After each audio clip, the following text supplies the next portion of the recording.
Hipokrat je rekao, neka vaša hrana bude vaš lijek, a vaš lijek neka bude vaša hrana. U toj rečenici mogao bi se sažeti rad jednog od pionira pokreta Sirove hrane, Johna Fieldera, koji je iz preko 80 godina neumoran u svom radu. Osnivač je Akademije prirodnog življenja u Queenslandu u Australiji i prepun iskustava s procesima prirodnog isciljivanja. Sve je sažeo u nekoliko principa. Zdravlje je prirodna ravnoteža, a organizam ima tendenciju da se sam iscijeli. Procesu prirodnog iscjeljivanja treba se vjerovati bez želje da ga se kontrolira, te pritom treba imati u vidu činjenicu da većinu energije naš organizam troši na probavu. Ako ga potaknemo da prištedi tu energiju, ostaće više energije za procese iscjeljivanja. Desetljeća prakse Johna Fieldera dovela su do sirove hrane. Neminovno je bilo da se jednoga dana nađe i ovdje, na rubu znanosti.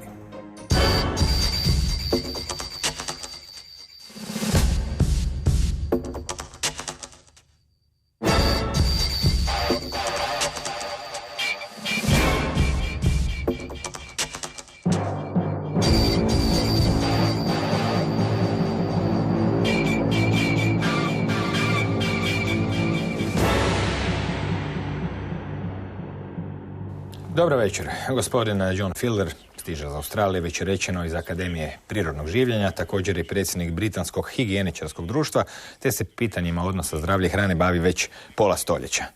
Dobro večer.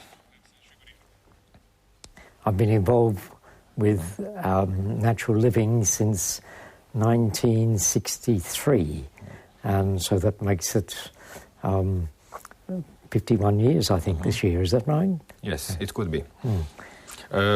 Već desetljećima ukazujete na ideju da je sirova hrana nekako najbolji izbor ponude u silnoj ponudi raznih načina ishrane koje se nudi oko nas. Kako ste došli do sirove hrane? Koji put je doveo do toga? Kako je sve počelo? Actually, what brought me to being involved with raw food in the beginning, and I would like to point out that not only raw food is involved here in being healthy, that there are all the other aspects of being physically active, getting fresh air and sunlight, and having your head in place, because if you don't have your thoughts right, you can kill yourself with the thoughts in your own mind, even though you might be eating correctly. But beside that, myself, when I was very young and much earlier than I can remember, I became ill, and I had continual bouts of bronchitis and migraine headaches, which gradually became worse and worse until at the age of 28 they were virtually chronic. The bronchitis, through the medication that I'd been taking, had morphed into asthma, and of course when you're an asthmatic, you feel that unless you take medication, you're going to die. And that's what you're told by the profession. And, of course, one of the first things that you have to do to be able to get beyond that is you have to go through an asthmatic attack without taking any medication and finding out that you actually don't die, that you are able to live. And that is perhaps the hardest hurdle to overcome in the beginning, and that is true of everyone who is chronically ill. And the first step is the hardest step, because then once you've taken the first step and you know within yourself that it can be done, then nobody can take that away from you. Whereas previously it's all been done on faith. And as you know, faith is not exactly the best thing to apply practical ways of living. You need to actually have the practical application to be able to convince yourself, if nothing else.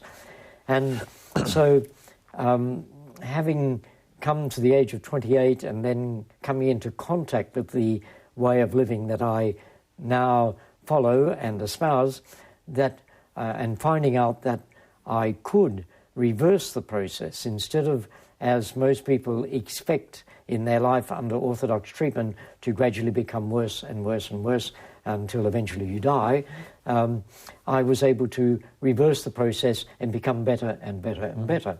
And this occurred in such a way that I could see that it had the potential not only for myself but for many, many people out there in the world.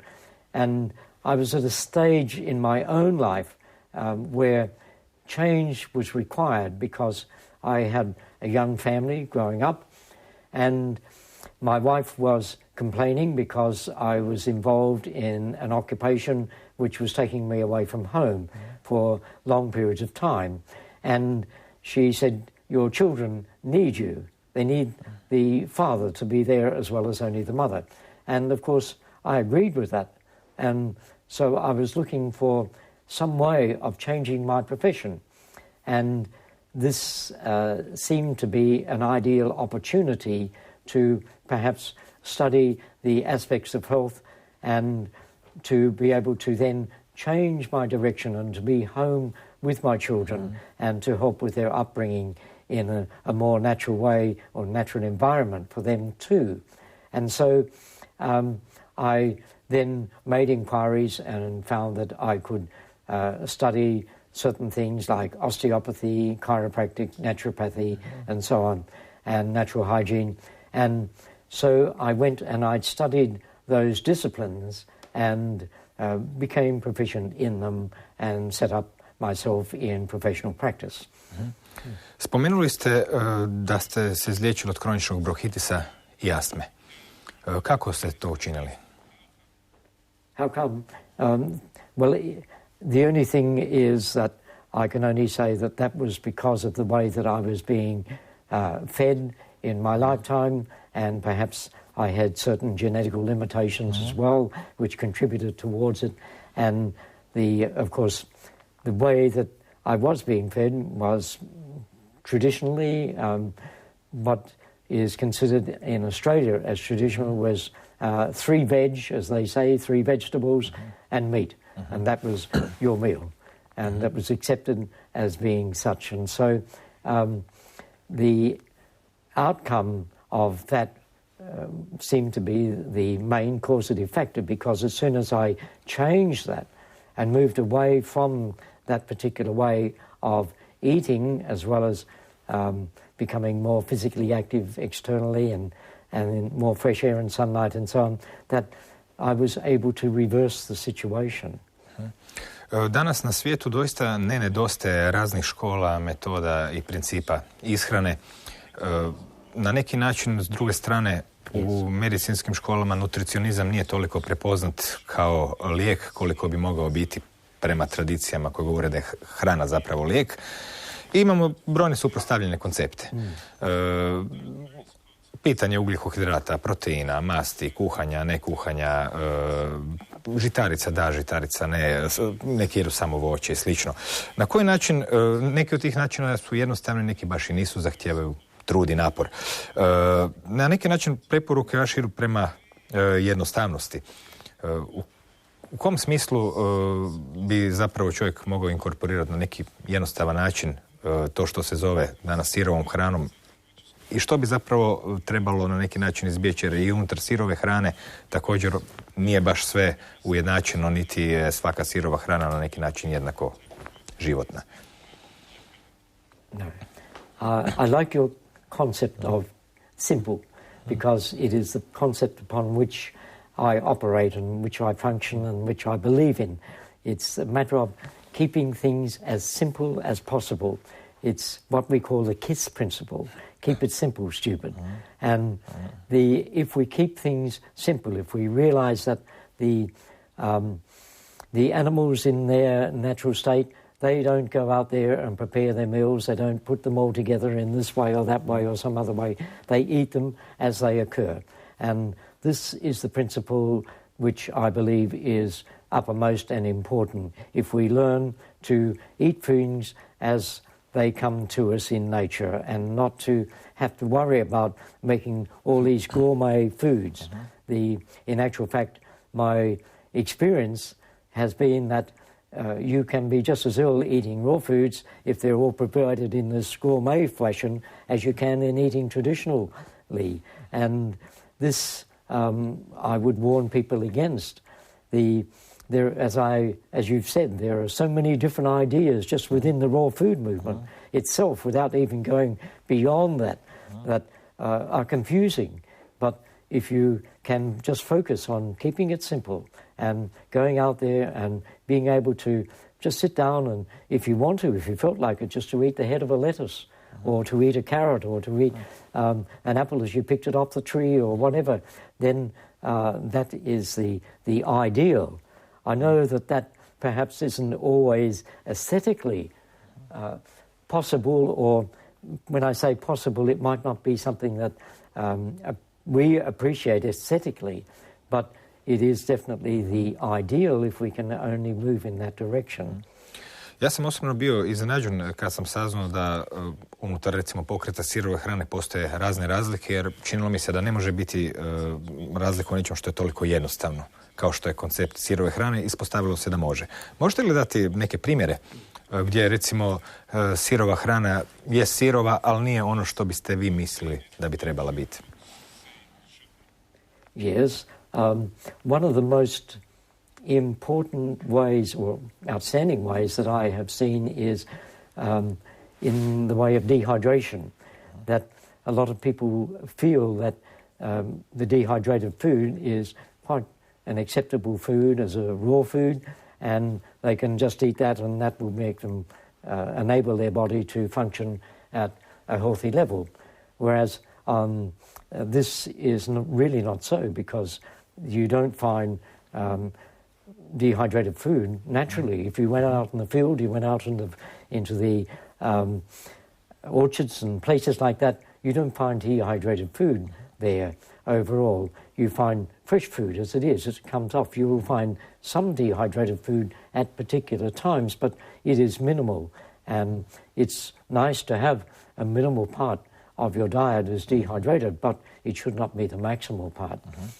Na temelju više desetljetnog iskustva koje imate, kako biste mogli ukratko opisati učinke konzumiranja sirove hrane na ljudsko zdravlje? Znam da je svaki slučaj individualan, ali možda postoje neki generalni opisi učinaka u smislu više energije, manje energije ili nekakvih drugih parametara. Yes, I could really, perhaps the easiest way is to say that the people that come to me asking for my advice, that 70 to 80% of them are people who have been through the medical system and have been told there's nothing more we can do for you, or they themselves have said, well, I'm not getting anywhere, I need to move away from this and I need to do something else. And so they themselves, that the results of the experience with those people that are all so chronically ill that they've given up on life virtually, and for them to be able to turn their life around, and well over 50% of those people are able to turn their life around, even though they've been told there's nothing more that can be done for them. That to me is the greatest proof that I can ever have. A što se tiče zdravih ljudi koji znači nisu otpisani, kakvi su učinci sirove hrane na njihovo životno stanje? Yes. Immediately, well, the first thing that happens to people once they change their lifestyle, and I would prefer to talk about lifestyle than I would raw food in a way, but once we change our lifestyle, the first thing that occurs is the body then goes into healing mode, because you've released all of this energy that's been used up previously to just keeping you alive, where that energy then is available to heal you from the damage that you've done because you haven't been living as you should have been living. And that energy then goes to healing, and people start to feel perhaps worse before they feel better. It's like building or buying an old house, one that's in a way a state of being broken down, and the first thing you have to do is you have to tear down half of the stuff that's in there and get rid of all of that. And that process is going on in our body. You've got to tear down all of the unhealthy matter that we've accumulated. You've got to change the unhealthy cells that are in our body and change them into healthy cells. And that's a pretty dirty process, just as it is with your house when you're in there and you're pulling it all out. It's all there's dust and there's rubbish and there's muck and everything you can think of that's going here, there and everywhere. And a whole big mess that you have to clear up. And that's what's happening within you. And so you're feeling pretty poor. You're feeling perhaps worse than you've ever felt in your life for a while. And this can go on for 3-6 months or so, depending upon how old you are and how badly you've lived beforehand. And then you find that gradually, slowly, you start to feel better and better and better. That happens very slowly, but that takes 3 to 6 months for that process before you start to feel that way. And that can be rather hard for people. You see, that's the time of faith. That's where we have to live by the faith. And then, once we've experienced it, all of a sudden, these people find that they start to feel better than they've ever felt in their life. They start to be able to do things that they thought they'd never be able to do again. Jeste li se ikad pitali zbog čega je toliko u ljudskoj tradiciji ukorijenjeno kuhanje hrane? Naime, u ideji sirove hrane ima toliko nekakve elementarne jednostavnosti i logičnosti. Svi znaju čisto intuitivno kako to izgleda kada je nešto svježe, da samo život hrani život i slično. Međutim, ipak mi nalazimo termičku obradu hrane posvuda po svijetu i kao što ste rekli, mnogi ljudi smatraju u mnogim regijama da je to nekakva tradicija stara i slično. Naravno da s kuhanjem nije nepoznato da se već na kemijskoj razini neke tvari raspadaju, nestaju i slično. C vitamine ne može izdržati 40 stupnjeva i slično. Kako je onda na neki način ljudski rod ušao u tu tradiciju kuhanja koja s jedne strane oduzima i više vremena, a s druge strane očigledno se ponešto i gubi u tom procesu, a ipak je sve prisutno? This is a theory. You must realize this is purely my theory, and it doesn't have to be true, but this is what I have come to believe after traveling the world and looking at the different cultures and the different things that we have started to incorporate in our diet. Like if you go to China and you see all of the different the shark's fins that are cooked up and the different parts of the animal bodies that are presented in different ways, and you think, well, how is it that this has occurred? And what I feel has happened over the centuries, because we're looking at centuries, we're not looking at just a few hundred years, we're looking at thousands of years of living on this planet. And over that time, we've had periods when there's been plenty of excess of food. Then there have been periods also when there have been droughts and there's been no food. And what I believe is that we have experimented over the time and found different ways of preparing foods which normally wouldn't be eaten overall, which they traditionally, perhaps in the beginning, were not considered as food. But because there's been a shortage of food, we have looked to see how we can prepare this food so as it can be eaten overall. Like there are a lot of foods that you may know or you may not know that require to be soaked before for X number of hours to get rid of certain toxins that are in them, alkaloids and poisons, if you like it that way, and then have to be cooked before they are acceptable for us as foods. And so we've had to learn these things, and we have learnt them, as I would see it, in times of when there's been shortages of foods, to enable us to be able to survive. You know, when there's no food, or whatever food that is there is in a state of fermentation, it's breaking down, how do you use it? So it's this experimentation of, and gradually that has taken over and become the main part of our life. That's my theory. Teorija ima određene logike. Ne možemo naravno znati je li točna, ali to nije ni predmet ovog razgovora, nego radi se o tome da postoji jedna stavka u ljudskom tijelu koja se često previđa, a to je činjenica koliko naša probava zapravo troši energije.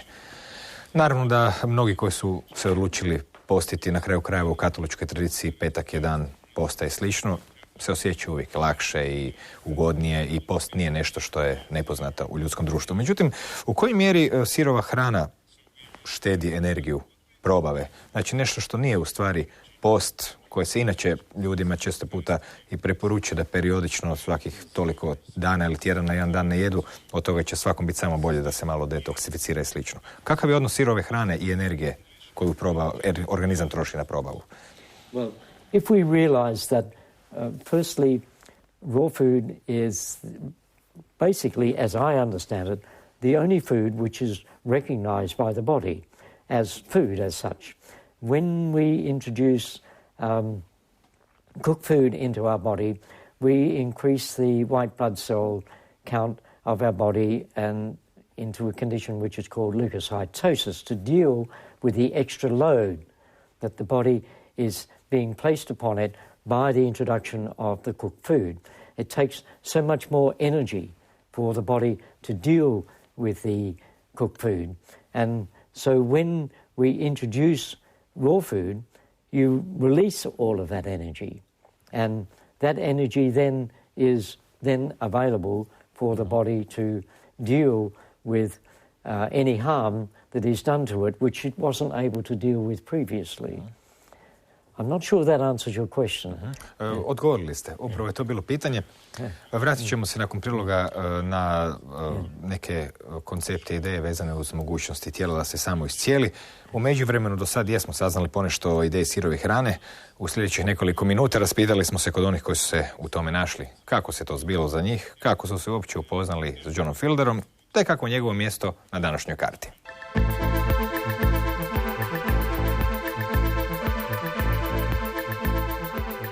Australac John Fielder jedan je od pionira sirovojedstva, prehrane koja se temelji na sirovoj hrani. Već preko 50 godina prakticira taj životni stil. Svoja znanja i iskustva prenosi u knjigama, predavanjima i radionicama diljem svijeta. Čakovčanka Marijana Pontoni već nekoliko godina surađuje s Johnom Fielderom. S Johnom Fielderom sam došla u kontakt u Varaždinu preko obitelji Kos koji su organizirali predavanje u svom centru gdje je John Fielder govorio o načinu prehrane koji u biti meni odgovara, jer sirovojedstvo, nažalost, onako kako mi danas poznajemo, uglavnom nam dolazi preko Amerike, a Amerika kako sve komercijalizira, tako je komercijalizirala i najjednostavniju stvar na svijetu, a to je kako pojesti jabuku, bananu, naranču ili tako nešto.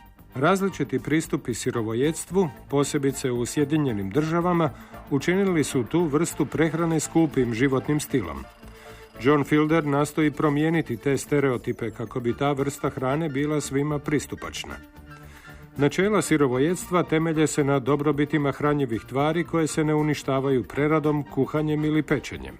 Sirovojedstvo prakticiram već, nekoliko godina. U principu ne brojim zbog toga jer imam filozofiju da kad se nešto broji, onda znači da si ovisan o onome prije. Jednom kad prestaneš brojati, znači da si to otpustio. Ja sam za to da ljudi čim više mogu se okrenuti sirovojedstvu. Zbog toga jer ne postoji osoba na ovom svijetu koju ćemo vjeriti da je nešto brži obrok od recimo uzeti jabuku i oprati ju i pojesti ju. Čak ako je organska ne morate ju niti prati, dovoljno je malo obrisati, jel? Takvim načinom doista se dovodimo u stanje kad imaš više energije, kad možeš lakše se nositi sa svim onim što dan postavi pred tebe, bilo da si, recimo zaposlena majka, zaposlen otac ili jednostavno hoćeš imati više energije za uživati u danu. Osnove prehrane bi trebali biti bliže, ajmo reći, makrobiotičkim principima, a to znači da se hranimo što više lokalno, što više kupujemo od naših organskih vrtlara koji uzgajaju namirnice čim bliže prirodnom nekakvom načinu uzgoja, a upravo to je ono što zagovara John Fielder.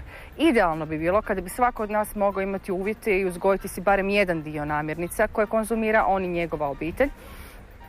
Međutim, ako to nije moguće, onda se preporuča doista povezati se sa lokalnom mrežom uzgajivača koji uzgajaju organski ili, kako John to običava reći, čini najbolje što možeš. Ako smo čim bliže jednostavnosti, ako prihvatimo da si priuštimo najbolje što možemo, onda se rješavamo i stresa, a samim tim i jednog velikog čimbenika koji uzrokuje autoimune bolesti.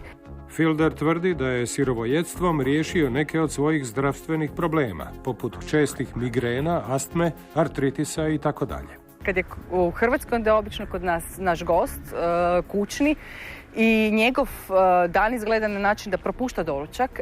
Ručak mu je oko 12:01 i sastoji se doslovno od voća, koje najčešće nije pripremljeno u nikakav recept, nego doslovno jabuke, banane, kruške, jagode. Dakle, što je već sezonski, uglavnom se stavlja naglasak na sezonsko dostupno voće, koje se jede već onako kako čovjeku dođe volja i uglavnom u mjeri u kojoj mu dođe volja preporučuje se ne više od 750 grama tijekom tog obroka.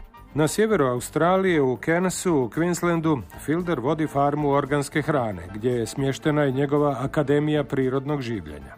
John Fielder je, nakon što je sam sebe educirao dovoljno da može primati ljude i preuzimati odgovornost za njihovo zdravlje, na način da vi doista danas, kad alopatska medicina, ono što zovemo tradicionalno, da je najmanje tradicionalna medicina, već od njih digla ruke i doslovno im dala nekakav rok za sređivanje zemaljskih stvari tipa 6-3 mjeseca, možete doći k njemu i oporaviti se. Dakle, on doista nadgleda vaš oporavak i ljudi često puta s njegove farme, kako on to kaže, dakle s njegovog imanja odlaze u dobrom zdravstvenom stanju, odnosno još imaju nekakvih 10, 15, 20, ima čak ljudi koji su imaju 40 godina proživljenosti nakon što im je postavljena najkatastrofalnija dijagnoza koju su mogli očekivati u svom životu.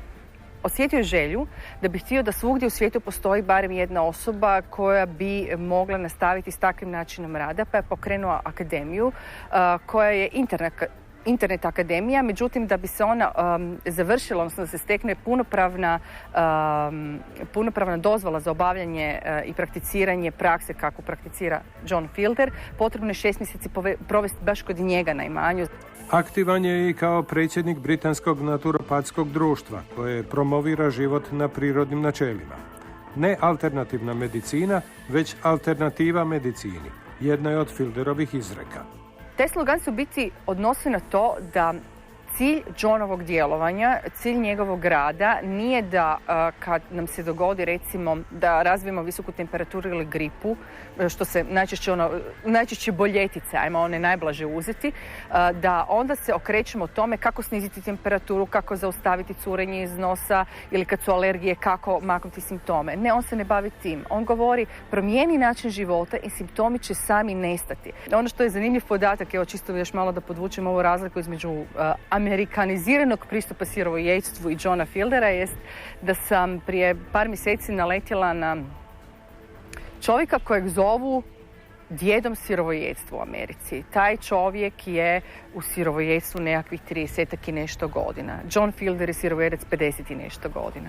Tako da, toliko o tome. Mislim da jednostavno je to osoba koja je skromna, koja zna što radi, koja to jednostavno radi, manje je posvećen marketingu, a doista je posvećen onome što zagovara, o čemu podučava. Znači, promijeniti životni stil, pomoći ljudima da promijene životni stil i to je ono po čemu je, vjerujem, sve i bit će sve poznatije u svijetu.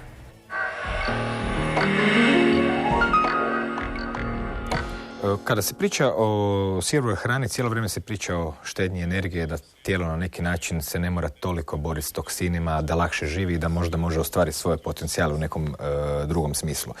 U stvari to nas dovodi na jednu temu koja je danas sve prisutnija, a to je tema samoiscjeljenja. Na neki način ljudi su više uviđaju da jedino pravo iscjeljenje je samoiscjeljenje i to nije toliko zapravo neobično. I sami ste u razgovoru jednom rekli, kada porežete prst, on zacijeli sam, a mi možemo eventualno staviti flaster. Na koji način zapravo promatrate te odnose samoiscjeljenja i što u stvari čovjek treba napraviti da bi tijelu dopustio da ti sofisticirani mehanizmi prorade? Kada je riječ o mnogo bolnim i složenim stvarima nego što je porezotina na prstu. Yes. By the release of this energy, you find that it doesn't matter what condition we're dealing with.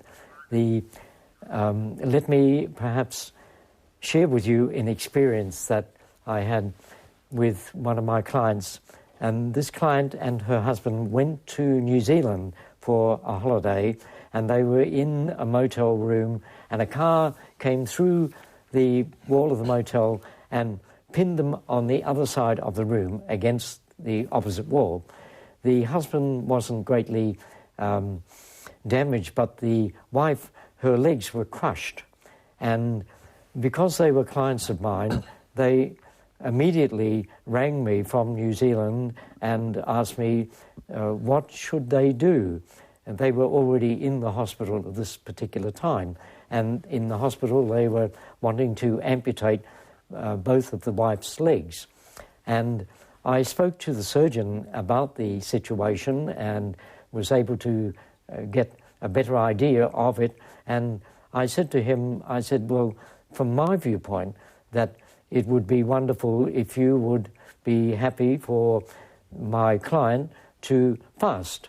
That is, to not eat anything, and also that if you would be willing to just leave it for a few days and see what the results are, and before you make any move towards surgery.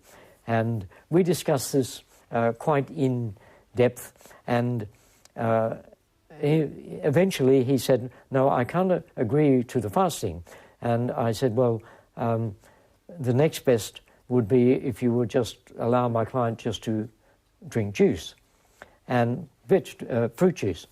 And he said, after much thought, he said, well, I think I can agree to that. And I said, well, what about the surgery? He said, well, I think that one leg definitely has to be amputated. And he said, I'm willing to think about the second leg. Well, the outcome was that one leg was amputated and the other leg was left, and the lady today still has her leg and is still able to be mobile on just one leg. But the outcome was that the surgeon, because he was so impressed by the healing that occurred, because the lady was able to then to reduce her intake of food to just drinking juice, which not in our words or not in our thoughts is fasting, but it's very close to it. The healing was so outstanding that he went out and bought a juice extractor. Ovo je bio dosta drastični primjer i kao takav vrlo dobar zapravo da se raspravi to pitanje samo iscijeljenja, jer svi mi znamo da se sami iscijelimo od prehlade, od porezotina, međutim kod težih stvari na neki način se nađemo pred zidom straha i pitanjem može li tijelo doista to učiniti. U svakom slučaju bilo bi još zanimljivo kada pričamo o prehrani i školama prehrane razmotriti pojmove kao što su recimo vegani ili frutarijanci, drugim riječima pričamo o ljudima koji su se odredili samo za jednu vrst namirnice ili su neke potpuno isključile. Što vi mislite o veganima, frutarijancima, kakve su iskustva sa njima i sa tim školama prehrane? Jesu li one doista one takve da su potpuno dostatne za čovjeka ili imaju i one nekih svojih manjkavosti? In the beginning, when I was first beginning in practice, of course, I had no real understanding of veganism, fruitarianism, except from the literature that was available at that particular time. And over the years, of course, I went through periods of experimentation myself to find out how it affected me, because to me, that is really the only true way that I'm going to know anything about this. And the initial experimentation that I had on myself was fairly positive, but not entirely positive overall. I wasn't completely happy with the results, and never, not to the point of where I was willing to embrace that as my modicum of operation or advocation to my clients. And then over the years, with the experience that I had with my clients, many of whom were vegans and fruitarians, or aspiring vegans or aspiring fruitarians, was to the effect that it is not particularly applicable to population as a whole, that there are people who just cannot be fruitarians or vegans successfully, that if they try to be, that the outcome, the eventual outcome, if they really push it hard, will be that they will die in actual fact. And I have seen this occur. I've seen children that have been born with brain damage. I've been women, ladies, mothers that have been unable to become pregnant because until such time as they have gone back and started using some form of animal product in their diet.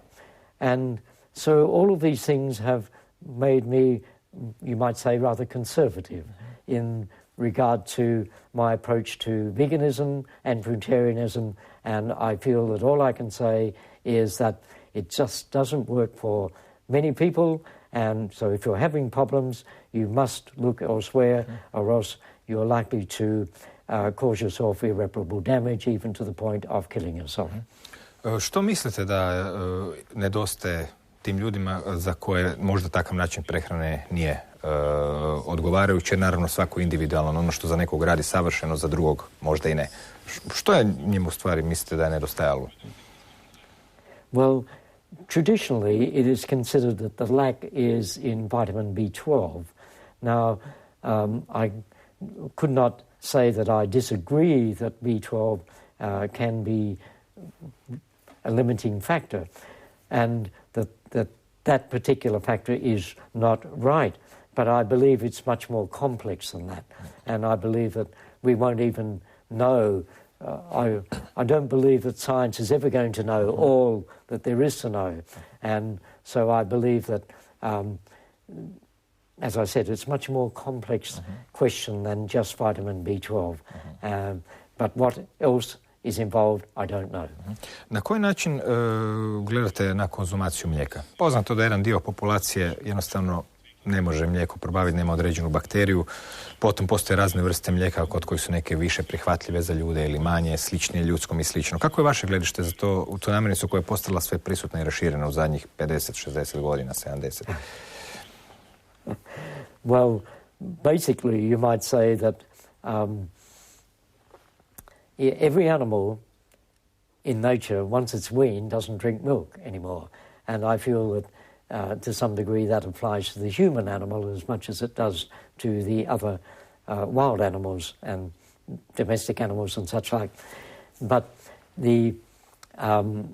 we can utilize milk in its soured form, in the form of kumis or kefir or yogurt and such like. But this must be made from unpasteurized milk. It must not be made from pasteurized milk, because that really doesn't produce the traditional forms of kefir, kumis, yogurt, whatever. It, in my estimation, it produces rotten milk, and there've been many experiments that have been carried out over the years where they've taken the calf from the mother and they've separated it, and they've then taken the milk from the calf's mother and they pasteurized it and fed it to the calf. And in every instance that this has been occurred, where that has been the main form of food for the calf, that the calf has died in the end. So if it's so poisonous to the calf, which is its natural food, how much more poisonous it must be to me as a human being, it is not its natural food. And so we must start with unpasteurized milk, raw milk in its state, and then we will get the fermented product that we wish, and this will help. And this is a form of partial pre-digestion, and we then seem to be able to handle this, but only in small amounts. A kada pričamo o jogurtu i kefiru, kao što ste rekli, to je već pretprobavljeno. A što sa baš samim mlijekom? Je li ono prikladno za ljude u kojim količinama? Not in its pure form, not in its sweet form. In the child is able to take it because it has the enzymes and such like required at that particular stage, even up to perhaps 8 or 9 years of age. But then our body goes through a change, as you know, and we go through into puberty overall, and we become adults, and it goes through this whole change, and our whole digestive system changes as well, and we become what you mentioned before, we become intolerant. Lactose intolerant is the term that is used to describe the situation. And then it's at that stage that we then are unable to tolerate sweet milk, and we become lactose intolerant, and we're able to then utilize it in its fermented forms. Kako se u kontekstu sirove hrane, odnosno kako vi gledate na meso, s obzirom da nikom se baš ne sviđa ideja jest sirovo meso, a i ne znam u kojoj mjeri zapravo se može govoriti o konzumaciji mesa kod ljudi koji zapravo je ono od uvijek bilo prisutno, ali ipak su velike razlike između danas kada je ono prisutno na dnevnoj osnovi ili prije 50-100 godina dok se to zbivalo nekoliko puta godišnje ili koji put mjesečno. Drugim riječima, na koji način mislite da ljudi u kontekstu sirove hrane mogu konzumirati meso po vama ili ga ne izbjegavati ili u kom obliku? Again, we come back that it must, if it's to be eaten, I'm not an advocate of meat eating, but I do say to people, if you're going to include it in your diet, then the only way that you successfully can do so is in its raw state. But we must look at the traditional way of eating raw meat, and the traditional way of eating raw meat was to hang it and to wait until it was at a particular stage of fermentation, and then we utilized it in that way. And so if we do this, and we do it in small amounts, as you mentioned in the past, on occasions throughout the year, maybe once a month or something like that, then we can utilize it beneficially. And one authority, Dr.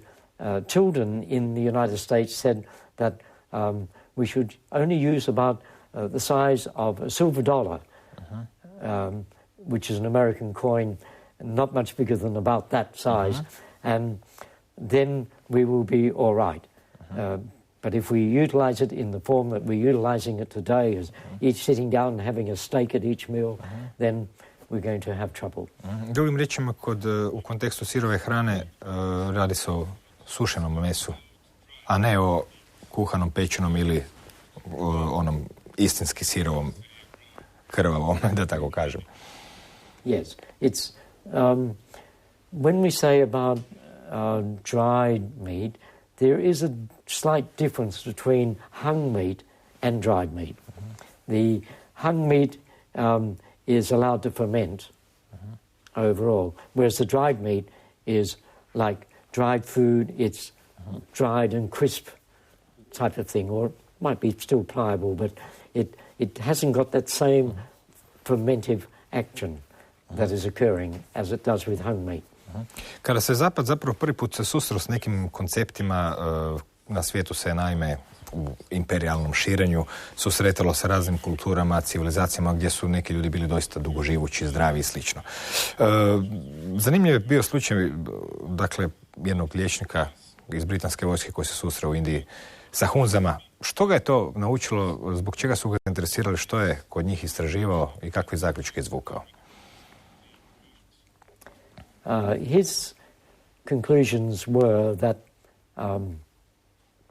foods should be eaten in their simple, natural state as much as possible, that they shouldn't be eaten to excess, and that meat should only be utilized on very special occasions throughout the year. And what he found was that these people were exceptionally healthy in the way of long life. They claimed people of living up to 120 years of age, and he utilized these people as carriers because the normal carriers did not have the strength of these people. And what he described was very outstanding, that when the members of the army, their carriers, that they would be climbing up mountainsides and they would fall with exhaustion. But these other people had so much strength that they would not only pick up the burden of the carrier, they would pick up the carrier too and put him on his back and carry him and his burden up the hill as well, when these other people had fallen from exhaustion. And he thought that was a very outstanding instance of the benefit of this way of life. Dobro, taj čovjek je u stvari bio pokušavao napraviti britanske vojnike jednako izdržljivima kao domaće stanovništvo. Danas bismo mogli probati na kraju emisije vaš koncept odnosa hrane i zdravlja možda sažeti u nekoliko postulata. Sami ste rekli da nije riječ samo o sirovoj hrani, nego o cijelom rasponu utjecaja kojima se izlažemo od naših misli do životnih navika. Na kraju krajeva ekstremna izloženost stresu može blokirati bilo kakav pozitivni učinak, bilo kakve tvari koje unosimo u sebe da nam na neki način pomogne. Koji bi ti bili postulati u kojima se povezuju i hrana i zdravlje i ideja da se tijelo zapravo najbolje samo iscijeljuje na načinima i po programima koje jedva da razumijevamo? Kako bi se to sve moglo sažeti? Well, I could summarize it by saying that we are the cause of our problem because we are the only person who eats for us, who exercises for us, who thinks for us, who breathes for us, and so on. And we are also the cure. We're the only person that does all of those things, which enables the body to carry out its natural healing process. That the Dr. Russell Thacker Troll in the United States put it very simply when he said that nature has not provided remedies for diseases, nature has only provided penalties, that there is no cure but a return to obedience. I can't think of anything off there are others, but we did start off by trusting the process, and that is very important in this whole thing. And Gary Zukav was a very outstanding person who made that particular comment with regard to the function of our body. There was another quotation that came from a Dr. Reich Hamer, who was a German oncologist and who gave up being an oncologist through his experience with cancer. And he said, nature does not make mistakes, only we make mistakes. U svakom slučaju, sa tom misli ćemo završiti, da nam ostaje odzvanjati u glavi. Hvala vam na gostovanju i do neke sljedeće prilike kad se možda opet vidimo. Doviđenja.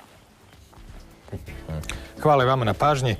Kao i obično i kod sirove hrane, na kraju krajeva čini se da je riječ o isključivanju posrednika, u ovom slučaju posrednika između prirode i čovjeka, jer doista jest, kad se malo bolje razmisli, ambiciozna zamisao da čovjek može poboljšati nešto tako kompleksno i staro kao što je priroda sama, koja u sebi u ostalom sadrži još toliko procesa i međuodnosa da je moguće da ih se nikad neće moći obuhvatiti. No, neke stvari rade i ako ne znate kako rade, a u velikoj ponudi ideja koja nam se nudi, možda ona o povjerenju u prirodu kao nosioca svega što je čovjeku potrebno i to u izvornom obliku sa što manje intervencija, zvuči prilično razumno. A u međuvremenu, laku noć.